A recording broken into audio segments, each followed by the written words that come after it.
Hello everyone and welcome to the 2021 LuminaX Demo Day.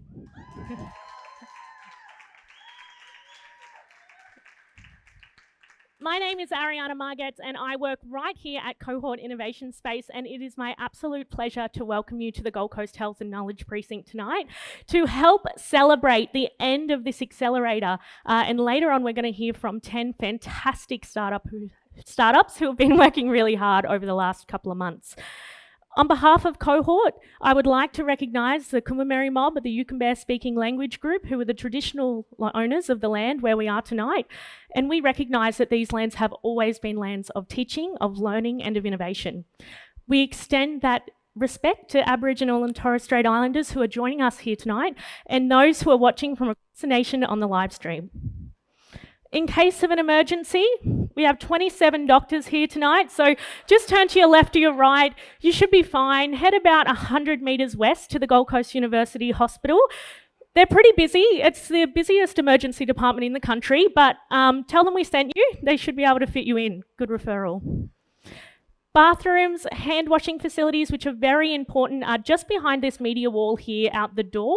And a reminder that this is a COVID-safe event. So masks are mandatory when you're up and you're walking about and you're in those common areas. If you're seated and you can social distance, you can remove them. If you're eating and drinking later on in the event and you are also seated, you can remove them as well. So, they say that it takes a village to raise a child, and it definitely takes an ecosystem to raise a startup. And this event would not be possible without the support of two levels of government: the federal government through the Incubator Support Grant Initiative, and of course the Queensland State Government through Economic Development Queensland.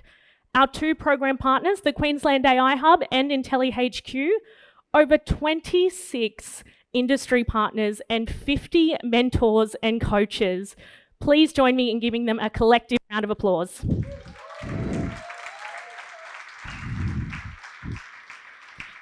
Now, if you are on social media tonight, please use the hashtag LuminaX and tag Cohort Innovation Space where you can.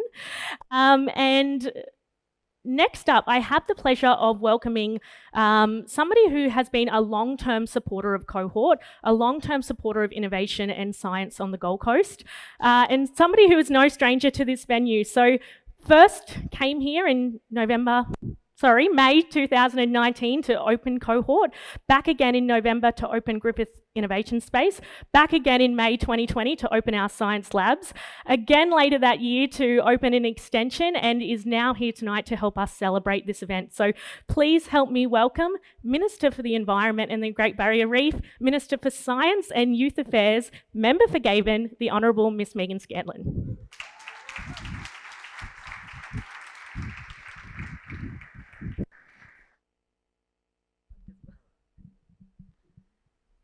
I can take this off when I come up here. Thank you very much, Ariana, and of course Ben and the whole Cohort team.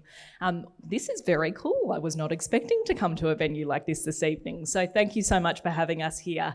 I just also wanted to pay my respects to the traditional owners of the land on which we meet and pay my respects to elders past, present and emerging. I feel very lucky to live in a country where we have two of the oldest continuing cultures in the world in Aboriginal and Torres Strait Islander people whose lands, winds and water we all now share, and I think we could all actually learn a lot from that traditional knowledge, and I often say at events that traditional owners are the earliest scientists that we could all probably learn a great deal from.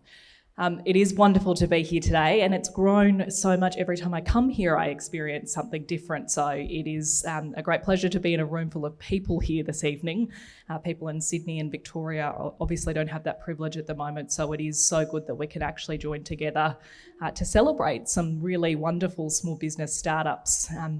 I actually, when I came to this precinct many years ago, played netball in one of the facilities that was here. There was big day out here. There was no Gold Coast University Hospital. There was no private hospital. There was no light rail while I was doing uni at Griffith University. So it's changed a huge amount since then. And of course, this was all really the idea behind the legacy of the Commonwealth Games by the then Bligh government. And it's really wonderful to see it continue to expand. Ariana just touched on, I think it was in less than a year you guys were able to expand because there was more and more small businesses coming in. And I think that's a testament to this city.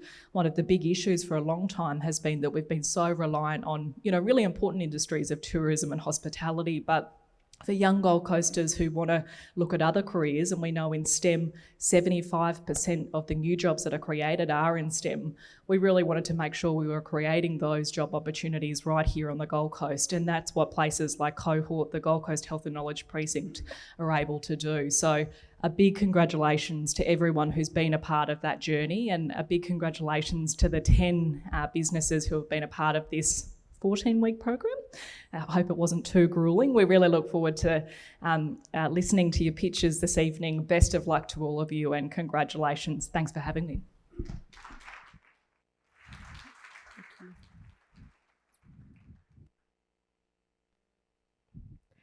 Thank you so much, Megan. And I think, the Queensland government has invested over $5 million in capital expenditure and innovation programs here at Cohort over the last 2 years. So I'm so excited to see that continue, and I can't wait to see where we are in another couple of years. It is my pleasure now to welcome our CEO of Cohort Innovation Space, Mr. Ben Howe.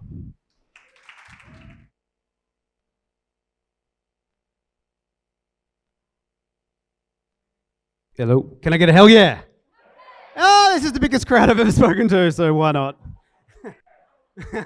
Guys, thanks for coming tonight. We're so lucky to be here. When the rest of the country is almost, or is in lockdown, we're here tonight in person to celebrate all the hard work these guys have done over the last 3 months. So we're very privileged. So thank you for being here. It's going to be a good night.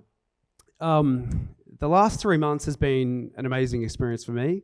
I've seen these guys slog it out, come in, Elliot's in the co-working space most days when me and Dren leave. And what I've noticed is they genuinely care about, they're not just there to create a new business or create a new product. They genuinely care about people and have been impacted by the problems that they're solving. So there's something really special about HealthTech, and you'll see that tonight.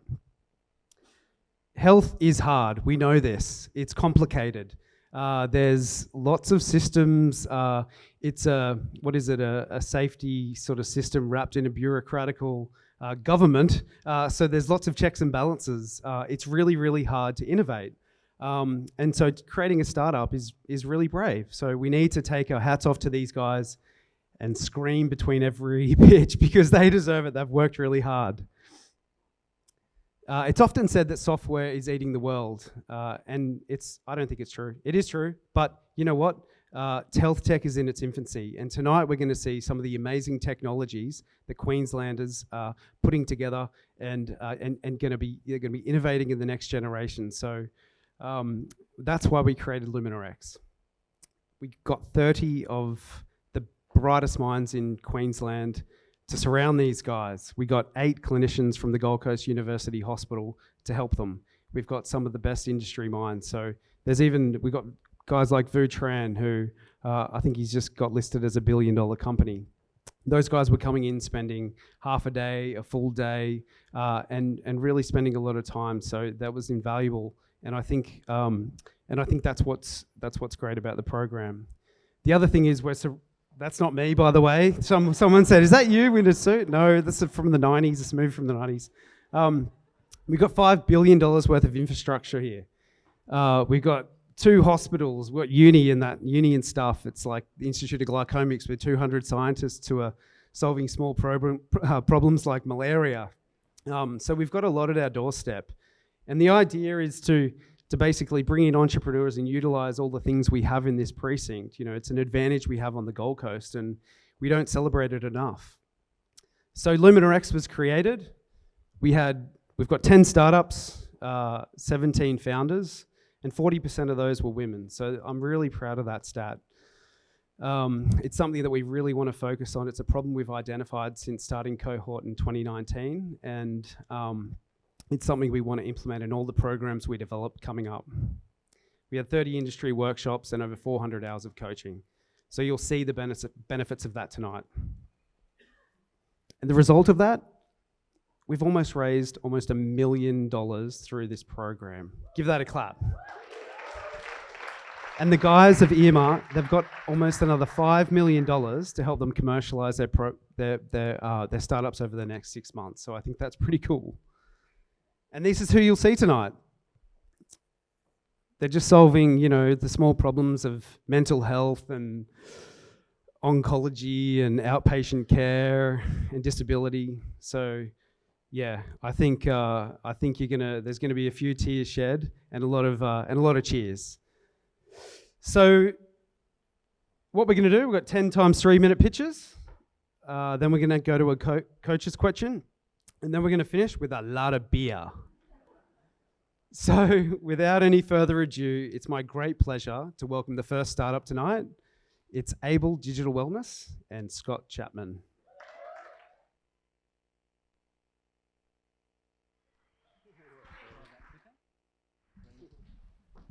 Hello everyone. Just everyone, if they can please throw your hands up. I'm going to be one of them. Beautiful. Facebook. All right. Hello, welcome, thank you. So, own it. Train, eat, and live your best life. My name's Scott Chapman. I'm the CEO and co-founder of Able Digital Wellness. I'd like you to meet Dan. Dan's a bloody legend. He's also my intellectually disabled nephew, and he's the spark behind the fire that created Able Digital Wellness. Dan lives in a group disability home here on the Gold Coast, and I observed him and a lot of his friends over the course of the last 12 months, and I realised that they were all gaining weight, making poor dietary choices, and generally not doing enough exercise or movement that they really should be for their ages. Something needed to change without a doubt. So we sat down and we did a bit of research and we worked out there's actually a big problem. 42% of adults that live with a disability actually rate their own health as poor or fair at best. 32% of adults living with a disability experience high to very high psychological distress. Now that's compared to 8% of people without a disability. So it's quite clear that there is a health disparity out there. What's the cause of the disparity? Well, it could be access, it could be motivation from participants. There's a number of different reasons as to why. And there's a large number of actual exercise apps, remote diet and or mental health options out there. But there's really none that focus quite simply on all of those 3 pillars and specifically for people with a disability. That is until now. We at Able Digital Wellness, we create specifically designed exercise programs, dietary advice and mental health content. It's all written by our registered professionals and it's all accessible in one easy to access web portal. The best part is as well, it's also covered by NDIS plans for individuals. Content is delivered weekly to subscribers' emails. It also includes a support network of individuals, so everybody who cares about that person can actually share in their motivation. There are automated and manual touch points that occur across a 12-week program to make sure that users stay engaged, and support workers and group disability homes receive content that's actually tailored to their needs. It's a place where support workers and carers can actually interact through a private group, and importantly, participants can become social through a number of different platforms, build friendships and create support. Okay, so what does our market look like? We're currently targeting 3 different cohorts within the disability community, and it represents a serviceable market of 300,000 individuals for us. If we can reach just 5% of that market over the next 36 months, we're going to positively impact the lives of 15,000 people and provide much better health outcomes for at least 225 group disability homes across the country. That's pretty bloody cool, I reckon. Where are we currently at today? So we have a platform that's live, we have active members, we have 9 active members at the moment, and we've onboarded 3 group disability homes. We have a contract to onboard another 10 in the not too distant future. We have a newly created support worker and carer platform that's received great feedback so far, and we've actually onboarded our first license this week with that.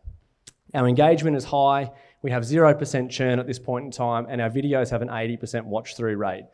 We are genuinely giving people with a disability the opportunity to live longer, happier, healthier lives. Don't just take my word though. Sam is a lead support worker in a foster house in New South Wales, and he has said, working with Mickey, one of the participants, doing exercises has brought me closer to him, and we have fun while being healthy. That's a main goal for us. Photos also tell 1,000 words. This is Dan, week 1, week 5, and week 12. Don't mind his fantastic beard. But on week 12, he's actually cooking one of the recipes that are a part of Able Digital Wellness. He's also found new friendships through exercise, which is a huge thing that we want to try and achieve.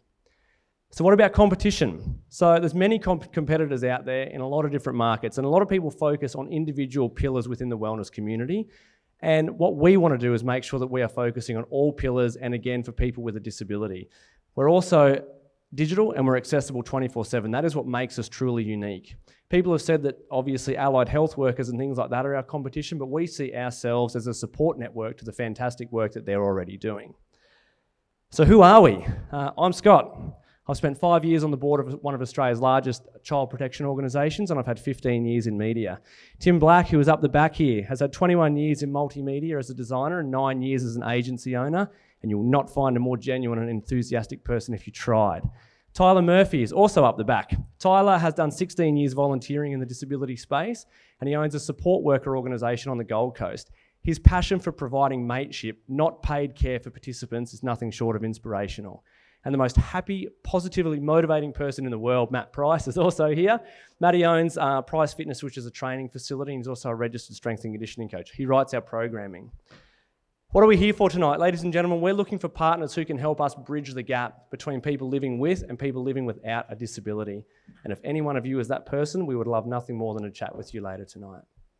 Thank you. We're here all week. Try the veal.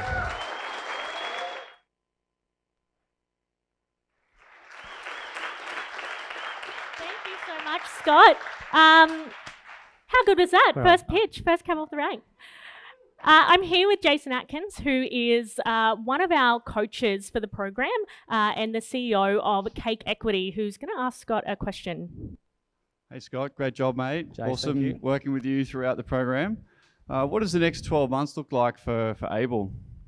I'm not sure I have enough time for that question, but firstly, really quickly, thank you so much. You've done great for us over the course of the 14 weeks, mate. The next 12 months for Able is massive. So the branding that you see here tonight's only been rolled out in the last couple of days. So that's, I think the first thing for us is we'll transition the new branding into our website and across all of our marketing material from here out. We've got 1,100 participants that we're planning on onboarding across the next 12 months. And 11 group disability homes. We've already ticked off 10 of the 11, so I reckon by the end of the first month of this fin year, we're going to already hit that milestone, which is pretty bloody cool. We're refining a whole bunch of our content. The more specific we can make our content that's academically based and structured as well, the more benefit we're going to have for participants. And ultimately for us, it's about scalability. The more people we can reach, the more people we can help, the better off we're going to be. And that will ultimately make the company, I suppose, more commercial as well. We've got some fantastic connections at places like the Hopkins Centre for Research and the Menzies Health Institute through some wonderful mentors here. Dr. Dinesh, I'm not sure if he's here tonight, but he's been a fantastic ambassador for us. So we're working with those guys to try and produce some research pieces around injury rehabilitation, post-spinal injury, and also the benefits of having stuff like this in group disability homes to make sure that individuals are happier and healthier. They're probably the main things that we're focusing on, and I reckon that's probably going to be a fair bit for us to bite off. Yeah, you're right, mate. Awesome. Yeah. In the next 12 months. But again, the list is very long. It can keep going, but I like it. All right. Awesome. Okay, thank you. We'll Thank give you. Scott another round of applause. Thank you, guys. Thank you to everyone at the cohort. Man, you guys have been amazing, and the mentors, so thank you very much.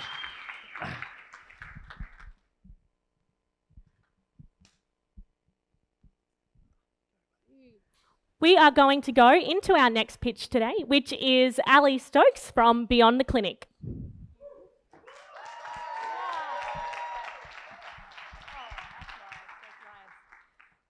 Thank you. That's a nice round of applause. So my name is Ali Stokes. I'm a registered nurse, a corporate dropout, and now I'm the CEO of Beyond the Clinic. But first, I'd like to introduce you to Peter. Peter's a 45-year-old dad who likes to surf and play touch football. Unfortunately for Peter, who, let's be honest, should probably hang up his boots, has just woken up from knee surgery.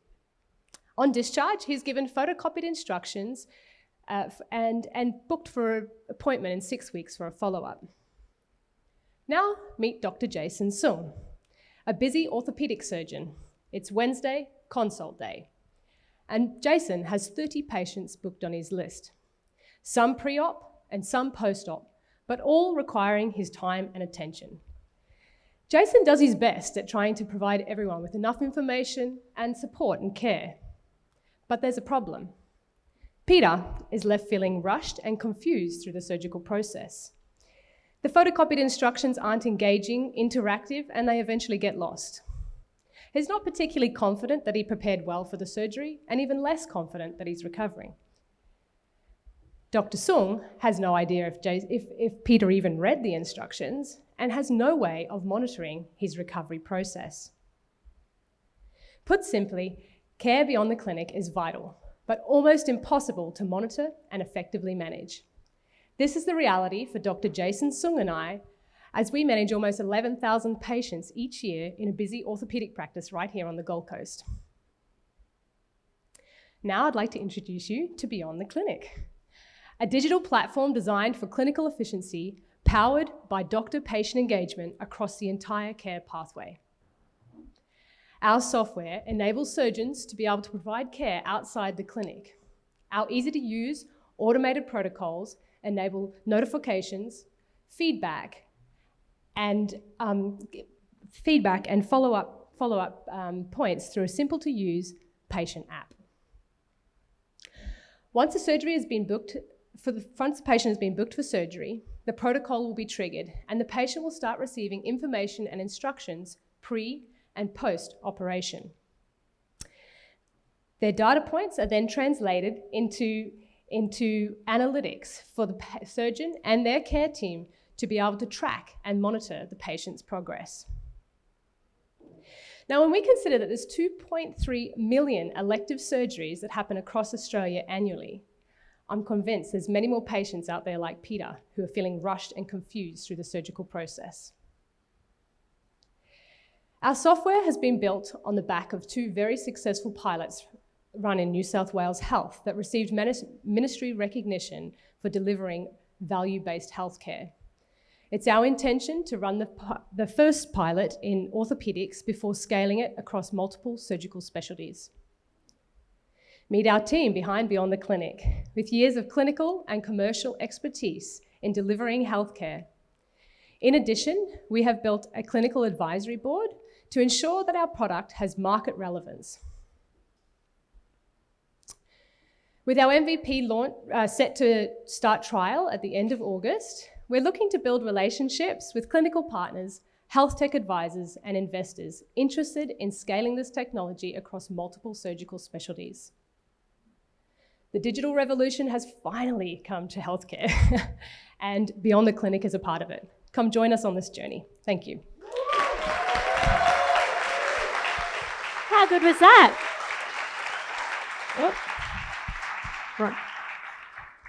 I'm going to hand over now to Dr. Brent Richards, who is Medical Director of Innovation at Gold Coast Health, and a whole list of other titles I won't go through now. But Dr. Brent Richards is going to ask Ali a question. Hi, Ali. Great presentation. Thanks. You've come a really long way. It's really impressive. A quick question. Can you talk about competitors that you have in the market, and particularly how you differentiate yourself from those competitors? Well, thank you, Brent. Thank you. Brent has been one of our mentors and also on our advisory board, so thank you very much for your kind coaching and encouragement throughout the program. With regards to competitors, I think one of the silver linings of COVID has been that finally digital health as a service is being widely adopted between patients and surgeons. And this is great. We've seen this in the massive spike of telehealth. So this is a really great space to be playing in. And I think in the next 10 years, it's going to be a pretty noisy market. I really believe that in the next 10 years, this will become the norm, that we actually interact and have health services provided digitally. What differentiates Beyond the Clinic to our other competitors, and there is a few early stage competitors in the market, is that Jason and I are first and foremost clinicians. So we truly understand the clinical problems at stake. And we have built a clinical team around us to make sure that we're not being biased with our ideas and concepts, but we really are meeting the market's needs at the ground roots. And I think, the other competitors also have fantastic products. However, they really serve the hospital's needs as opposed to the clinician's needs. So I think that's what makes Beyond the Clinic different. Perfect. Awesome. Okay, thank you Thank so you very much, much. Ali. Thank you. Next up, it's my pleasure to welcome Brad from Bundle of Rays. Make sure I don't trip up. Thank you. All right. Congrats to the cohort, guys. This is pretty fun, I have to say. We'll just wait for my slides. Socially awkward pause. How is everybody? Doing well? Okay, it's my bad. All right, thanks for having me. All right, so my name's Brad. I'm the founder of Bundle of Rays. And effectively what we're trying to do is change the reality of healthcare education. There's a pun there.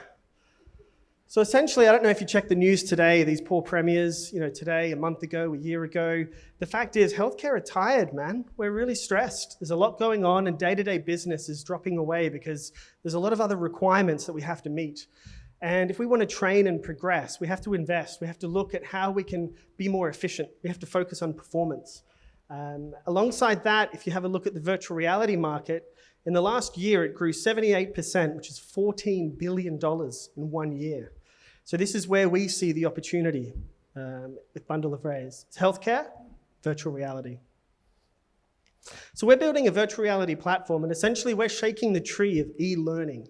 Now, I don't know if anybody in the audience has done any e-learning modules lately, but you probably sat in a room on your own, bored, very non-engaging. It's not like you could practice a skill on a screen. We're trying to change all that. So we can provide analytics, we can be portable, and we can just provide more. E-learning has shown that it can be cost-effective, but it's not very engaging. Now, most people think of virtual reality as a gimmick. It's a toy, it's a gaming feature. My company's kind of trying to build upon that. We've had pretty good revenue, but I think for a startup to show a revenue graph on a bar chart, it's pretty easy. 0 to something, all right? But the thing is we have done it with TAFE. We've done it with Queensland Health. We've won awards in the US and the Commonwealth. We're not dealing with Annie's first aid training down the hill, all right? We've deployed 20 headsets across 10 hospitals in Southeast Queensland. If you buy one mannequin and one educator, you can buy a new Tesla. If you buy a couple of VR headsets, you can buy a golf cart. We can save healthcare money. We can make it more efficient. Now, what do we actually do? If you think about e-learning, sit on a screen, you do a module. We can put you inside the computer. We can provide avatar-led education. We can provide analytics while you're in there. And we can provide an engaging environment where I could do this lecture right here and I could teach you about cardiology, but I can actually give you a heart. And you can walk around inside it and you can pull it apart. So the ability to differentiate and break down what you think education might be and provide you something that's in the future, that's where we are today. So we've got a simple subscription model, and I think everybody knows that nursing is the tip of the spear when we talk about healthcare. I should know, I'm a nurse. I've been nursing for about 15 years. I've worked in Afghanistan, Iraq, Africa, Norway. I've been around. I know the problems that are in nursing, and I know there's a lot of nurses. Just in the APAC region, there's 32 million nurses. That doesn't even include China. All right, so if we get $5 a week, and that's not our price is more than double that. If we get $5 a week in a year, we have 500 users, we have 150 revenue. In 5 years, with 100,000 users, we've got 26 million. This is just Asia. Now, you look at me, you think, man, this guy's a bit of a risk. He's been in this business for 2 years. I would look at me and think I'm a risk. He's doing this business, he's got all these things going on, he's on his own. The thing is, I've protected my equity. I've worked hard to build this business. And I've got these guys and girls who are my wingmen and wing ladies. So Shafi, he sits on the Director of Surgeons in the UK. He's not a mug. He's not a mug at all. He's one of the leaders in healthcare. He delivered a conference in Glasgow as a hologram. So he's a leader in the XR market. If he opens the door, the market behind him is large. This is our sales strategy. So effectively, we've picked people, Tel Aviv, India, Korea, US, UK, to open the door so we come in behind them in terms of the market. Outside of that, we do podcasts, webinars, Reaching nurses is Instagram, Facebook. Our facility to access a market, if you think about first aid, so we're currently working with CareFlight to provide a solution. Companies like Westpac, Commonwealth Bank, everybody in the office needs CPR, right? So this is not just about nursing. And then if I employ a couple of doctors to make medical education, you see where I'm going with this tangible market thing? So essentially what we're looking at is that my wife is going to kill me if I don't get some staff. And I'm serious. So I need to raise some money to get some hires. And it's not only that, it's about speciality. I need a head of product, I need a head of sales, I need some admin staff to help me sort out my life. I need some marketing and I need some assets. Now, to be honest, I'm not sure if anybody in the audience is going to give me this today, but what I think you can give me is this, is let innovation in. If we can build a test bed in Queensland to let small companies like us into revenue to test and prove ourselves in pilots and test beds, this would make a difference. So this is what I'd love to see, is that all these companies that I'm with today are amazing. They're doing a great job and they're working hard. And I can tell because I'm tired. And they're all tired too. So we do need investment to grow Bundle of Rays, but what I'd love to see is to grow the ecosystem and have a test bed for all of us. So we've proven that we can have an early track record. I've got $250,000 revenue in 1 year on my own. The wave of VR is coming in, and I feel like it's going to come in even more in the next couple of years. So speak to me afterwards and see what we can do.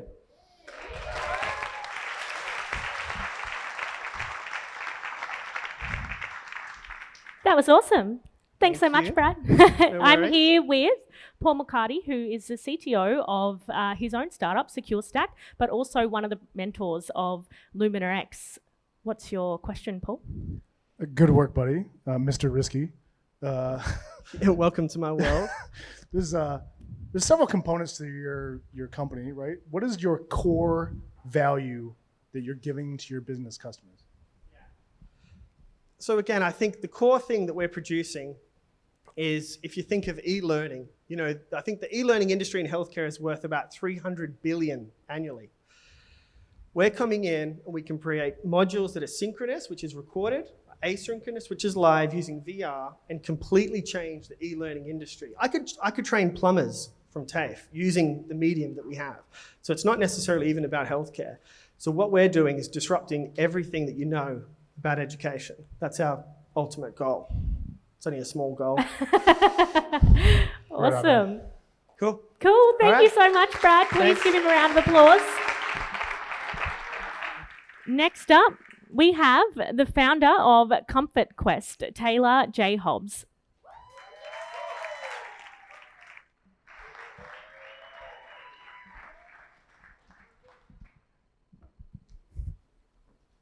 Hello, everyone.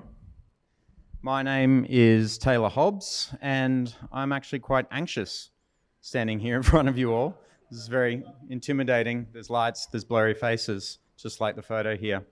But I actually want you to think about someone that's heading in for surgery and just how confronting that experience might be. Now, think about that person being 8 years old. Young people can be terrified by medical procedures. The most common medical procedure, needles. 2/3 of children experience anxiety when going in for a needle procedure. What's interesting is when things go wrong, that can have lifelong implications psychologically, physiologically for these people. We are Comfort Quest, and our purpose is to take the fear out of nasty medical procedures for children. Current situation right now, there is expert care out there. There are hopefully a couple of them in the room tonight, but they have limited resources. And there are evidence-based resources available to families online, but you ask a parent, they have no idea that this is even a problem or these things exist. Put that in the hospital setting, clinicians are under increasing pressure to deliver procedures back to back, which can have a knock-on effect to time and cost of providing that healthcare. We started our journey by developing a product that families love. So our application delivers personalized learning experiences for children that help them become confident and in control. But the problem is huge. Just in our own backyard, there are 5 million children and adolescents. In the US, 74 million. 2/3 of those kids are going to have anxiety when they go in to have their COVID vaccinations at some point. We have developed software for the hospital, general, and pediatric practice industry, and we offer a freemium app. So as a parent, you can jump online right now. In fact, there's some stickers sitting over there next to the banner. Please grab one. You can jump on and do it with your child right now. But we partner with the experts to get here. So over the past 18 months, we've been working very closely with the Meg Foundation, who are gurus in educating families on how to help a child through their anxiety when it comes to these medical procedures. And we've been providing creative services for the last 18 months with the Meg Foundation to help solve this problem. And we're backed by the experts. Dr. Jodie Thomas, the executive of the Meg Foundation, has been absolutely critical in helping Comfort Quest on this journey and is an advocate for children managing their pain and anxiety. And Dr. Alex Donaldson, who's here tonight, clinical lead of procedural anxiety at the Queensland Children's Hospital. If your child ends up in her care, you've won the lottery. And we're backed by an award-winning team. So I've got over 15 years of experience in the online education space. And to give you an example, myself and some of the individuals on this board here, we helped deliver for the Queensland State Government PrepL, which is an online learning program helping create a generation of safer drivers. And last but not least, our user testers. So this is my son Hudson, who had a traumatic experience with a broken arm. And then this is a photo taken 6 months later, where he is confident and completely in control of his blood draw. So what's next for Comfort Quest? We're in discussions and progressing with the executives at the Queensland Children's Hospital and the support of the Children's Hospital Foundation to roll out Comfort Quest as a part of their Project Calm initiative. And how can you help? Please refer our next foundation partner.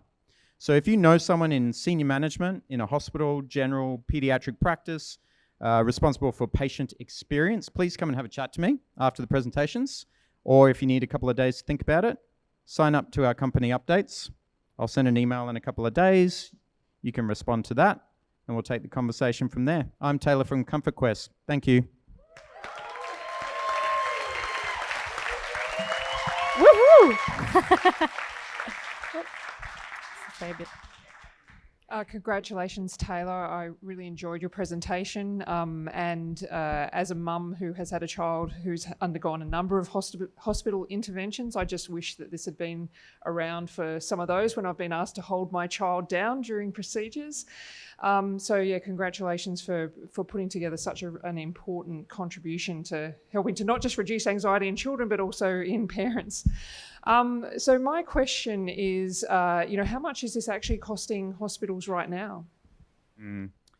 That's a good question with a bit of a complicated response. I don't have a lot of hard data myself. We're an early stage company, but I can probably talk through a couple of examples. So if you look at quarter of 2021, Children's Hospital had about, let's say, 50,000 outpatients, so just one cohort, outpatients.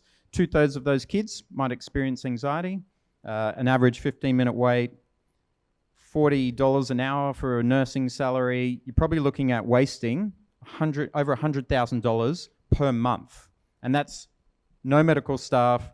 If situation escalates, it needs specialists and doesn't include the opportunity cost of increased wait time. So the Children's Hospital in Minnesota did a study a few years ago, and they were able to demonstrate through some of the evidence-based approaches that our product takes that there is a reduction in wait times within the hospital. So I've been chatting with the Queensland Children's Hospital team, and we're talking about doing a research project where we can actually measure the health economics of this going forward.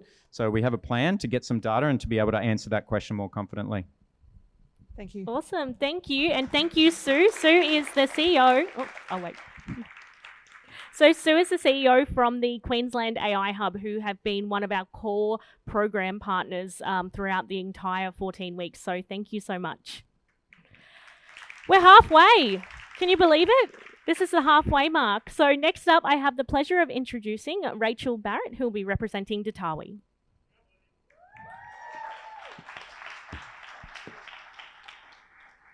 The cost of healthcare is rising at an unsustainable rate.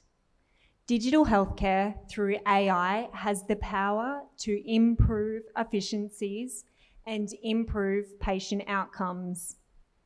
I'm Rachel Barrett, and I'm going to be presenting Datawi to you today. Researchers have developed an algorithm that can predict septic shock onset 2 days before it occurs. Imagine the ability this will have for the clinicians that are providing the life-saving interventions.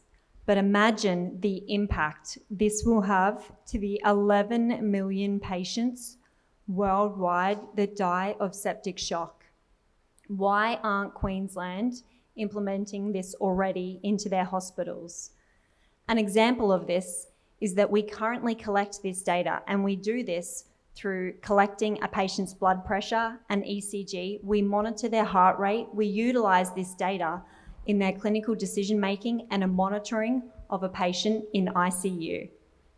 But once that patient is discharged, or even beforehand, majority of that acute care data is discarded from the server. And that is a form of waste. And it's a massive missed opportunity. What's the solution? Utilising that secondary use of existingly paid for and collected patient data. It's an untapped goldmine, and we have the ability to 100 times leverage that data by reusing it again and again and again to build out those predictive tools. We accelerate research translation back into the hospital, and we do this by saving researchers time and money by accessing that data quicker. And we also assist the hospitals by curating those deep data sets that are required to build out those predictive tools. The Clinical Data Nexus is a curated lake of acute care Queensland health data that has been cleansed, labelled, validated by our experts and de-identified to address those security and privacy concerns. This provides them with the ability to rapidly research, build, and translate those innovations back into the healthcare setting and ultimately to the patient bedside. We've built an MVP and we've proven the ability to implement that statewide. We have built a real-time novel COVID dashboard, and we have a partnership with Griffith University with multiple roles on offer. We have numerous research projects with well-renowned international research companies, and we have 145 million patient episode minutes growing daily. We have a team of clinical, academic, business, and IT experts. We started a year ago with 4 people on the team and have grown to a team of over 20 people. Today, we are looking for partners that want to join our ecosystem. We're looking for academics and clinical researchers, PhD candidates. We are also looking for industry partners that want to accelerate their innovations to be translated back into the community. This includes companies that are building those medical devices that capture or require IoT data, such as Heroes or virtual psychologists that are presenting here tonight as well. And we're also looking for national healthcare providers that want to partner with Datawi.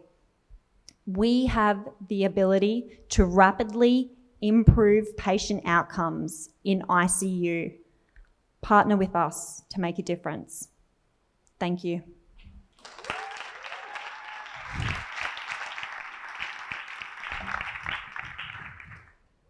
Where's my partner in crime? You've got to stand on your exact spot, otherwise they can't see you. So I'm here with Dren, who is our LuminaX program manager. Many of you probably know him. And Dren has a question for Rachel. Great, thanks for a great presentation. We're lucky to have Datawi as our core tenant. Really, the contribution not only to the ecosystem but also to the startups that are part of here tonight. So yeah, my question would be, are the hospitals already digital? I mean, are they already doing this? Great question, Dren. Queensland hospitals are actually currently digital. And funny you say that. I was having a conversation with one of the clinical mentors in the room just before we came up here to pitch. And he was talking to me about ML and basically saying ML, machine learning, it's essentially statistics, right? They use statistics every day in their decision making when they are assessing a patient. So technically you can say we already use machine learning in a hospital. The problem that we have currently is that a hospital, their focus is on patient care. They're not an IT business. They don't understand the risks involved, and so we have to educate a hospital on that cost-benefit analysis, essentially, of the process in terms of all the effort that's required in the collecting of the data, the labeling. There's a lot of work that goes into behind the scenes of de-identifying that sensitive data, and they're very concerned about sharing their sensitive data, as they should be. But we share sensitive data with other companies. You've got Defence Force, you've got domestic violence data that's shared, national security data, etc. So we're in the process right now of connecting all of that data together, because when you think about hospitals, they're site by site that they collect that data. And as we said before, they're not capturing it and building up a data lake. And so what we do at Datawi is we're building up that data lake, because we're connecting site by site each hospital to build up the algorithms and machine learning tools with the large data sets that's required. Thanks. Perfect. Thank you. Thank you so much, Rachel. And how good are those stats from 4 staff to 20 staff locally here on the Gold Coast within 12 months? That's incredible. And that's local jobs that are, that's one company that have been created in the last 12 months. And we'll see some stats a little bit later on about the cohort. But now I would like to introduce you to one of the founders of Edifying Medical, Eupen Robson. Thank you, Ariana. Yes, my name is Eupen Robson, and through my corporate journey of over 23 years, I find myself here on the stage. I've had the opportunity of working for one of the largest medical device company in the world in the Asia Pacific region, Medtronic. But tonight, I'm a very, very proud co-founder of Edifying Medical. Who is Edifying Medical, and what are we trying to do? Well, we're going to make a pretty big statement. We are here to actually make health education easier for health professionals all around the world. Why is that important? Well, I don't know if you know, but only 5% of the world actually speaks English as a first language. 5%. And yet almost all the health research that's published is in English, which is a bit unfortunate. So I'm a native Thai person, born in Thailand. And when I worked in Asia Pacific, I saw firsthand the challenges that my team had, and also the clinicians, in effective learning, because language was a really terrible barrier. And when you've got patients' outcome depending on really good educational training, this is inequality that needs to be addressed. So we've talked to a whole lot of people, and those who know me well know that I do love to talk. In addition to language being a problem, we also found that there was actually nowhere centralized that actually hosted some medical education. And the fact that the whole web is full of cat videos, let alone medical content, we don't even know what's actually qualified. And you can't actually distribution control, so certainly some content is not actually appropriate for some country. And the supportive of the apprenticeship, which medicine and all learning is not really out there in that space. So we're going to make a pretty big crack at trying to fix this problem. Edify Medical has developed a program through our app platform where we're subtitling videos, translating that to the whole global market. And what we're trying to do is break down the barrier to global healthcare inequality. What we're not doing is making content, because that's kind of exhausting. What we will be doing, because there's plenty of clinicians and really smart people already out there in the industry, in society, that are already doing this every day. What we're doing is turbocharging that content by translating it, centralizing it, monetizing it for people, and then distributing that to the global market. And we're doing this by very accurate medical translation, which is absolutely critical. And then this is actually going to ultimately drive our medical AI translation tool. Our first market, we're going to play in the orthopedics arena, but we're going to be scaling that up to the rest of the world. And with 14 million registered doctors and nurses in Asia Pac alone, and $160 billion spent this year, I don't even know what year I'm in. This is a really huge market. So there are actually already players in the space up to date, which I think a few people will be very familiar with tonight in this room, as well as ViewMedi, with over 2.5 million subscribers. The problem with these two is even though they're a great education and knowledge platform, they don't actually address the need of the two-way learning, which medicine is, as well as the multilingual approach. We have the most amazing team. I'm joined by my co-founders over here, Bianca Garcia, who is an epidemiologist and registered nurse, Adrian Marshall, our creative director and digital health expert. All of us have 20 plus years experience in our field, plus all of our local support team. We're really passionate of keeping jobs local here in Australia. We've kicked some pretty big goals in the last 6 months on this ridiculous sprint that we've been on. We've actually closed our seed funding round of $500,000 and have been, thank you. A very big person is in here tonight who's actually handed over a very large check. Thank you, Deb. But we've actually been in conversation with really many foundation partners locally and globally. There's some pretty big names in the orthopedic world up there on the stage, as well as industry giants like Stryker. The one common thing that they all see is that we have an opportunity to redesign and modernize health education. So what are we looking for tonight? Well, we kind of need some content. So my cheeky ask I've noticed a few people in the room, and I did warn one of them tonight that I was calling out their name, is to chat further with the Gold Coast University Hospital about being foundation content partner. So Sidil Kumar, who we've had a wonderful conversation with already, and Dr. Jeremy Wellwood we'd love to meet. And because I saw him earlier tonight, a cheeky call out to the CEO of the Gold Coast Hospital, Ron. It would be amazing to actually profile and stage the Gold Coast Hospital, because there's some really amazing people here in our backyard. So thank you.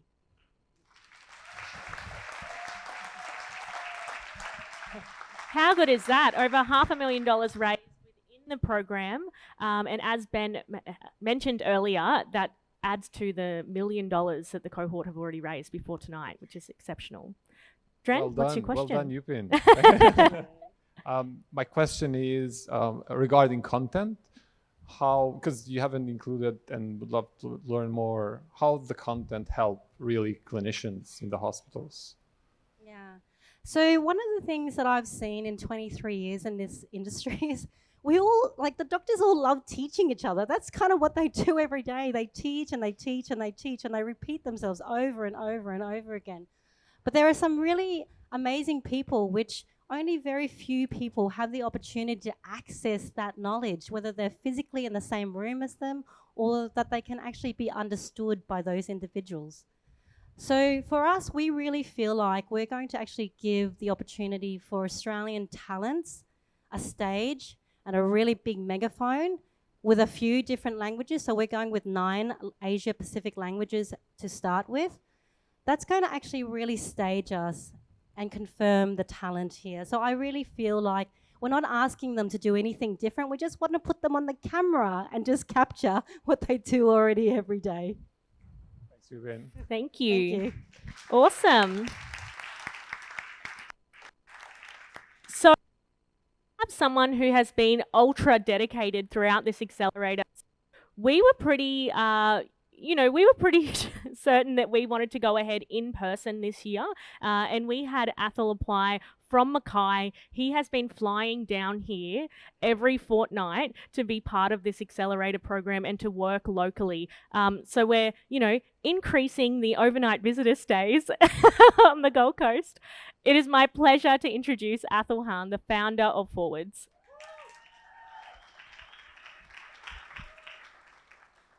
Thanks, Ariana. Medical errors and adverse events leave hospitals with a significant financial, emotional, and reputational cost. As a critical care nurse, I believe there's a better way forwards. Each year, adverse events cost hospitals 8.9% of their operating budget. For a hospital the size of the Gold Coast University Hospital, that equates to close to $150 million every year. Task overload, mental and emotional fatigue, poor team communication, and burnout are major contributing factors to the cost and impact that adverse events have on hospitals. However, there is a way forwards, and that's through the creation of an army of health fleets. Teams of health professionals that are trained, prepared, and ready to deliver world-class, high-performance healthcare, 24 hours a day, 7 days a week. The first element in the creation of a high-performance health fleet team is to understand the pressure points affecting team well-being, culture, and performance. Next, we need to support leaders and managers with the digital tools to help them make better decisions on team performance and enhancement solutions, leading to the delivery of training and education that specifically meets the needs of these health fleet teams. These three features are the power behind Forwards. The Forwards advantage over other performance management software and enhancement software is that we're specifically built for the healthcare environment and the teams that they work in. If you decided to use Lattice or 15 and 5, that would be a huge cost to the organisation and to the people on the ground. Australia can lead the way in this solution. We can demonstrate to our counterparts in the US and the UK that high-performance, low-error rate healthcare is a possibility. Our team's driven, motivated, and experienced, and we are diverse. We have a team that's full of inspiration and are keen to lead the way and deliver a solution that not only impacts the lives of patients, but staff and health systems. We've raised pre-seed investment, and our MVP is built and it's being tested with over 600 nurses. But what we're seeking is a hospital-based trial so we can move to the next level and make impact today. So, if you're a hospital executive or you know a healthcare leader and they're passionate about change and creating a world where we can have performance embedded in healthcare, let's talk tonight. There is a way we can deliver better results and we can have a world where healthcare is high performance. This is the mission of Forwards. Thank you. Well done. Thanks so much, Athol. Next up, to my left, I've got Brent Watts, who is the CEO at 77 Partners and who has been one of our coaches with the startups over the 14 weeks, who's been coming down and visiting us from Brisbane every single week. So what's your question? Great, thanks. Well, my trip's been a little bit shorter than Athol's. I think you've been a health fleet yourself and making the regular journey down, so well done. My question to you is, in terms of opportunities for this to be trialled and proof of concept opportunities at the hospital, what sort of impact would that make on the hospital itself, and how would that help you to leverage your journey forward? Thanks for the question, Brent. I'd first like to start with, I think we will start small. You know, we're going to base in a small department and we're looking at identifying KPIs or indicators or adverse events that we're really targeting. And we're going to start with communication. Communication is a big element we can improve, and we're targeting 50% improvement in shift handover alone. If we improve the way we communicate and deliver information, that will automatically reduce adverse events.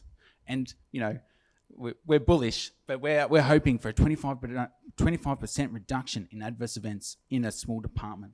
If you multiply that across a hospital, that's a huge saving and benefit to patients throughout. And so that's where we're starting. And for us as Fords, giving us this data and this ability to prove our concept and prove that we can do this sets us up for the world. Well done. Thank you. Thank you, Please give sir. him another round of applause. We're on the home stretch now. We've only got 3 to go. It's gone so quick. Next up, we have Elliot Miller, who is the co-founder and CEO of Heroes.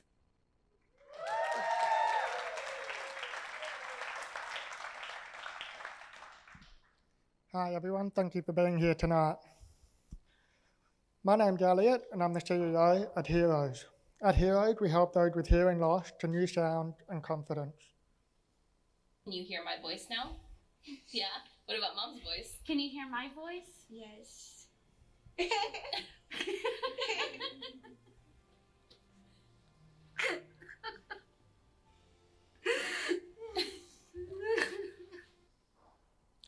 Imagine the happiness, excitement and freedom of hearing and identifying sounds around you for the first time.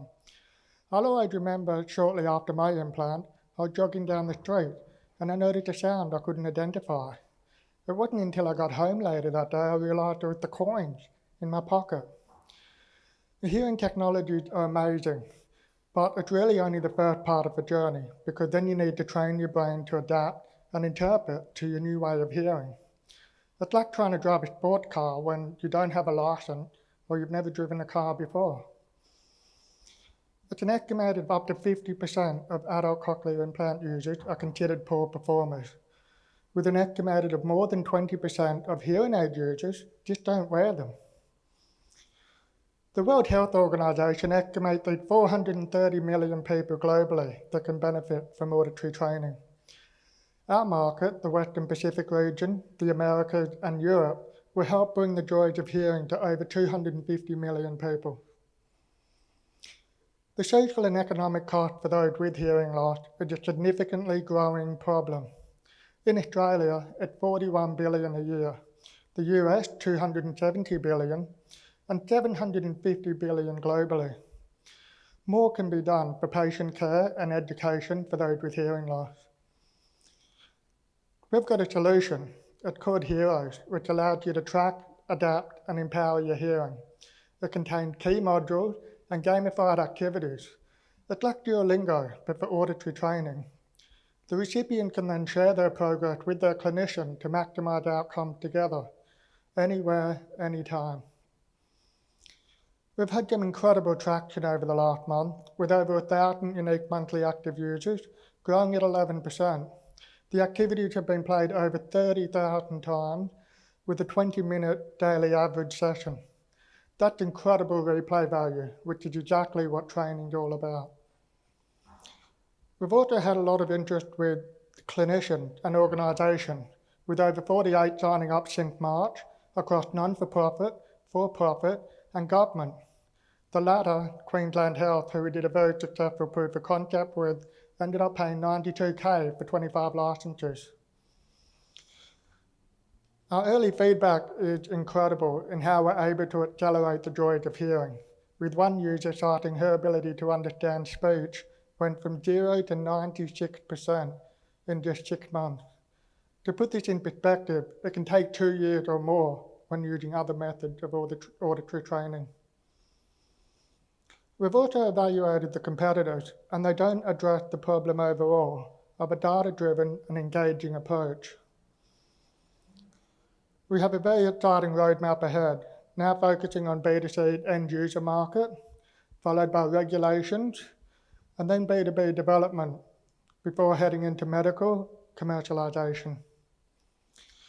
We have a very interesting two-prong approach to the market, and therefore we can cater for different segments involved in the auditory training process. The end user, totaling to 60 million, and healthcare, and 41 million. This will leverage the market, resulting 101 million by 2026. And we have a team that's already making it happen. Myself, with a Bachelor of Game Design and learn through play, as well as an end user. We also have Jackson, who's motivated and passionate in developing systems for social impact. We're already building a world where those with hearing loss can achieve their full potential. We're very excited to announce that we're opening a seed round of $500K in August. We're ESEC compliant. This will be to develop the rapid growth milestone, team expansion, and advisory board. So let's work together to help those with hearing loss to new sound and confidence. Thank you.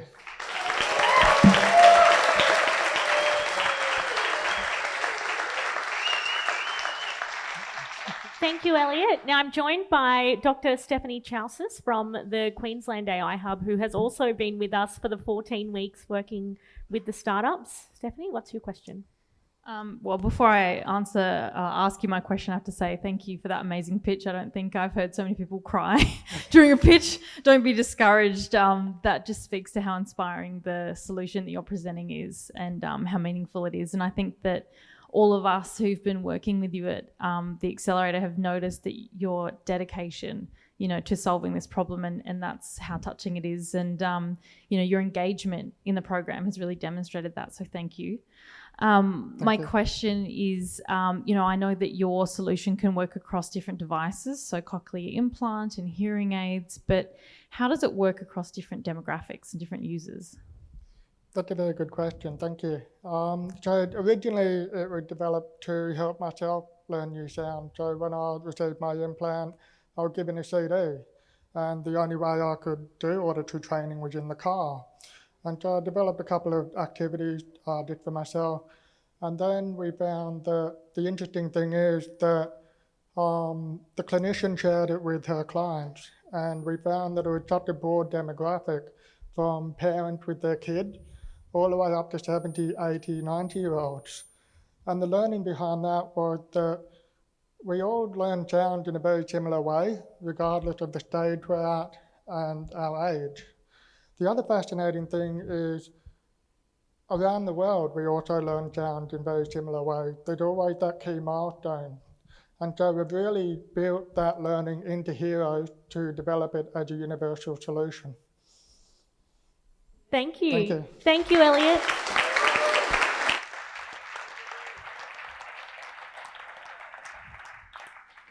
I'd now like to welcome Michaela Castelli to the stage, who is the founder of Oncana.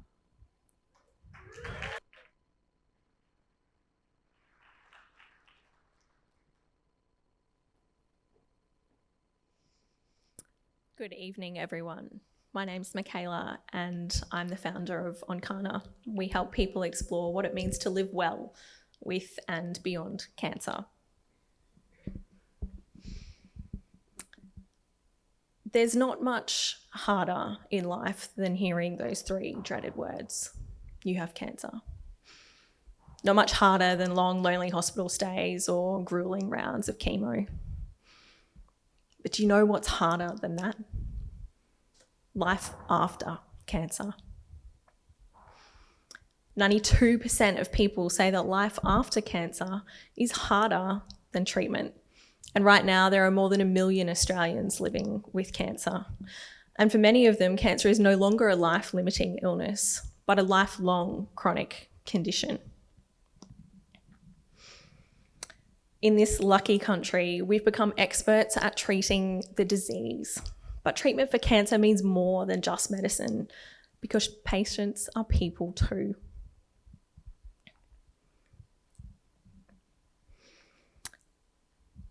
There's a gap between treatment and care for people living with cancer, and all of the leading experts agree this gap is best brought together by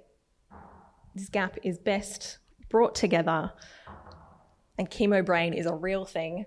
This gap is best brought together by integrated care, but our system is simply not designed to deliver this type of care. It's a system that costs us $6 billion annually and will need to look after the 1 in 2 Australians that will be diagnosed with cancer in their lifetime. And it's not just a problem that's unique to us. Globally, there are 50 million people living with cancer, and these numbers are set to double by 2040. The World Health Organization estimates that the lasting impacts of cancer may double survivors' risks of poor mental and physical health. But I don't need the research to tell you all this, as you've seen. At 32, I was diagnosed with bowel cancer. And not once in my 18 months of treatment was I referred to an allied health or complementary care provider, despite the fact it would have not only improved my quality of life, but it would have reduced the risk of my cancer returning. So I built my own integrated care team, and now I'm setting out to help others do the same thing. Oncana blends evidence-based support with modern wellbeing to deliver whole being care with hope. Our smart care platform personalises care plans for patients, matches them with allied health and complementary care providers in our network, and offers them tailored content journeys to support them through treatment. Our unique model of care is based on the 5 key pillars of survivorship. It's aligned to the COSA position statements, and it's clinically governed. We have a really unique opportunity to help shape the future of cancer care with access to real-time health data and values-based healthcare insights. And we're not the only ones tackling this gap. We have CancerAid based out of Sydney who now look after patients on life insurance, and there are others internationally gaining traction, but they're still focusing on the disease. We're connecting patients with care providers, and we're making the most of market network effects for our triple opportunity revenue model. We are onboarding healthcare providers and not-for-profit organisations into our supply-side subscription base, and they're joining because they can see that we can help them reach more patients, offer more support, and do this more cost-effectively. So where are we now? We have a really great team of patients that we're co-creating our MVP with, and we have a really clear path to market from here on in. We're well placed to deliver the big vision for Oncana, which is truly integrated cancer care, because we've earned support from all sides of the health system. We're patient-led, which is pretty unique in health. So we've surrounded ourselves by experts in oncology, in allied health, and in practice management. And tonight, we're looking for some more experts. We would love some foundation partners and would love to connect with growth advisors. So if you believe that people can and should live well beyond cancer, we'd love to talk to you.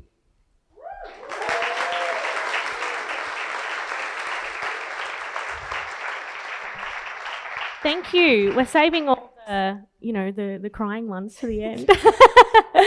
I'm here with Dr. Ron, who is an emergency doctor for the Gold Coast University Hospital and has been one of our mentors, clinicians in residence throughout the program, helping the startups. What is your question for Michaela? Michaela, you're solving an amazing problem. It's really good to see how it's come over the last months. My question is, it sounds like Oncana is essentially a double-sided marketplace. What's your plan to find and engage patients? Patients. Definitely my favourite part of the healthcare system. Even though Oncana is designed for to be cancer agnostic, we're actually going to start in bowel cancer and upper GI cancers. So I have really great connections into organisations like Bowel Cancer Australia and PanCare who do amazing work in this space. But even more than that, we have direct connections into the thousands and thousands of people who currently gain their cancer support from Facebook groups. It's obviously a platform that is not designed for sensitive health information or medical support. I run a Facebook group for young women with bowel cancer. We have 300 women in there, and we have a broader Australia group that has more than 20,000 people who are looking for this kind of support. So there's a really authentic and organic network marketing effect that happens when people get together in this space. So we'll definitely be looking to leverage that. Thank you. I hear a few yeses in the crowd. Well, this is our lucky last.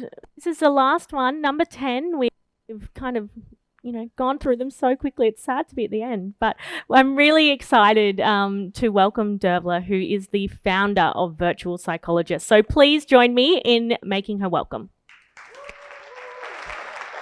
Good evening, everyone. I'm sorry that I'm the last. We're only 3 minutes away from a beer, so please hang in there. I am a psychologist if anyone needs therapy after this. I do mates rates. So everyone, my name is Dervla Loughnane. I'm CEO and founder of a company called Virtual Psychologist.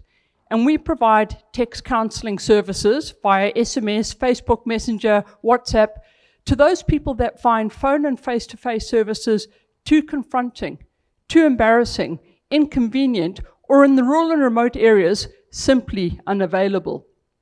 So how did this company come about? Back in 2017, I was working as a psychologist for a large company, and I got called into a school where a young man had taken his own life. Next to him was his mobile phone. We looked through his mobile phone, and he had made no attempt to reach out for help. And I asked myself, what had been so confronting for this young man that he couldn't reach out for help? I wondered, could a simple text message have saved his life? From there, went back into work. I quit my job because I realized he was not alone in this. At any one time in Australia, 45% of the population is suffering from a mental health issue. Ironically, 54% of those people actually never reach out for help. But you know what was surprising? Since we've started offering services via text, 67% of those people that use our service have stated that without text counseling, they would never have reached out for any psychological support. So we believe if you can't talk, just text. So we've gone on to build an award-winning platform that provides 24/7 text-based counseling. It is delivered by qualified psychologists, and it has an ability to escalate at-risk clients to police and ambulance services. In fact, our growth has been so phenomenal that we are based in 3 countries. We're here in Australia, we're in New Zealand, and we're also in the Philippines. We cover 260 companies, which covers about 420,000 users. And we've exchanged over 1.8 million messages. Some of the companies that we cover range from Coca-Cola, the Australian government, New South Wales. Through our relationship with Optus, we got connected to Singtel, and we deliver services to Globe. Globe is one of the world's biggest telcos over in the Philippines. They challenged us and asked us, could we expand our services to cover their 110 million users? You know what? There's a problem in the Philippines, like every third world country. There's just not enough qualified psychologists to scale our service. In the Philippines, there is 1 psychologist per 7 million people. So you know what?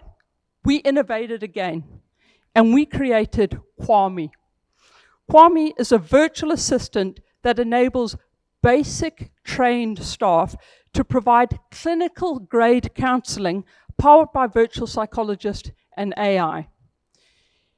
We developed this based on 4 years of quality clinical data from the sessions that we had delivered.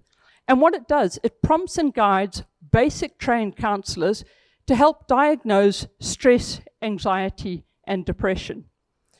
Through this AI, we can now globally scale and provide real impact to millions of people in need while still maintaining human empathy and cultural relevance.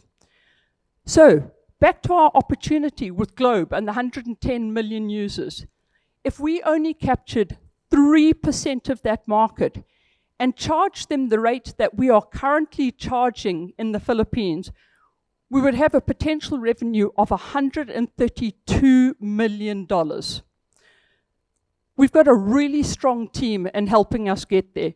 So there's myself, obviously I'm a psychologist, our Chief Operations Officer who has 30 years of experience, our Technology Manager who's not only qualified in IT, he's also qualified in public health, and our Head of Marketing who has global experience. We've also been provided an advisory board by the Queensland Government, and our psychology staff are based throughout the country. So what we're asking for is 1.5 million to continue developing Kwame and scale to market. We ask anyone out there who wants to be investors, come join us to make a difference, because we believe through text we can save lives and change lives. Thank you.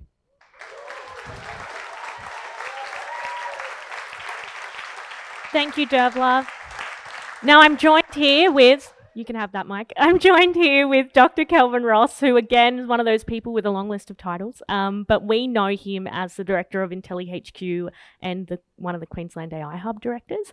What is your question for Dervla? Is that on? Is it on now? Is it on now? It is. Before I get to my question, thanks, Dervla, for the work you do. I know with the companies that I'm involved with, my staff have been doing it really tough, during COVID. And I think, that's still a lot to come in that area over the years, and not just here in Australia, but globally. So on that point, how do you see Kwame sort of address that global market and that growth? What do you see the market projection for Kwame? So I think the opportunities in mental health are incredible. At the moment, we talk about COVID as being a pandemic. In my personal view, the future pandemic will be mental health. And we all know there is not enough professionals globally to address the mental health issues that we face now and into the future. So it is my belief that through Kwame and this virtual assistance tool, we will be able to scale and allow organizations such as UNICEF and World Vision the ability to use this tool and bring mental health services globally.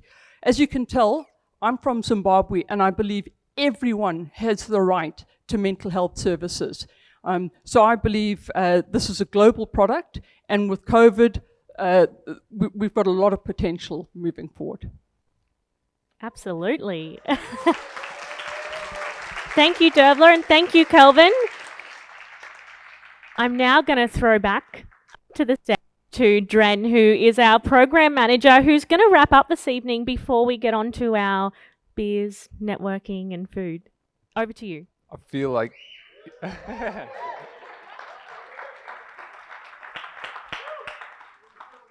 I feel like if I talk, I spoil everything. It's like such an amazing pitches. I love it. Thanks everyone. It's been a pleasure working with these guys. Like really, really passionate people, genuine, loving what they do. And for us, really motivates us to go, a step further, or like give that extra mile in supporting them. So it's been a privilege for us. Again, I want to thank all the mentors involved. There've been around 30 mentors, and most of them here today. Some of them are locked down somewhere in Sydney. Chris. So I guess mentors were the backbones of the program. In particular, I want to thank the 4 coaches in residence, Kelvin Ross, Brent Watts, and Chris Camadas and Jason Atkins. They've been here all the time helping the teams and reaching this milestone. I would like to invite all the startups in stage.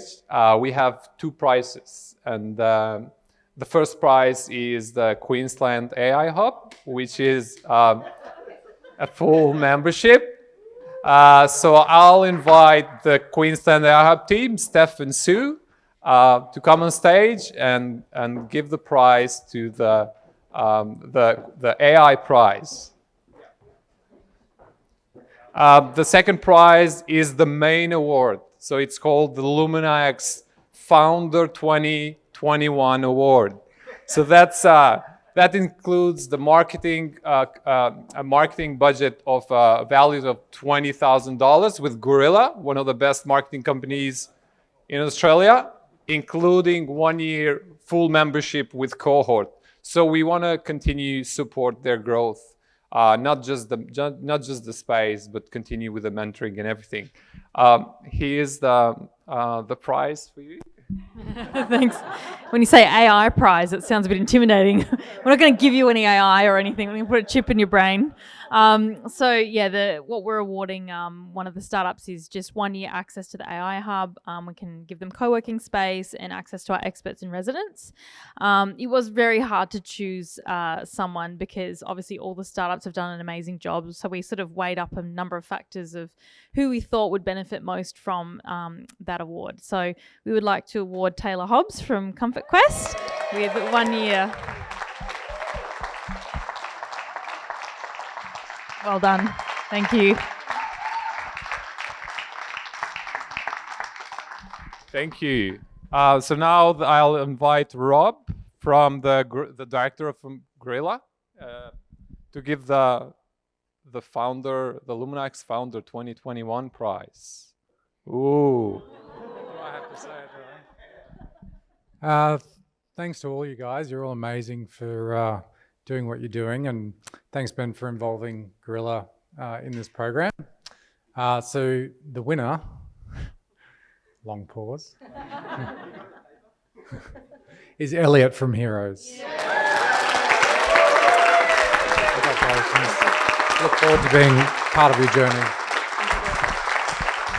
Thanks, Rob.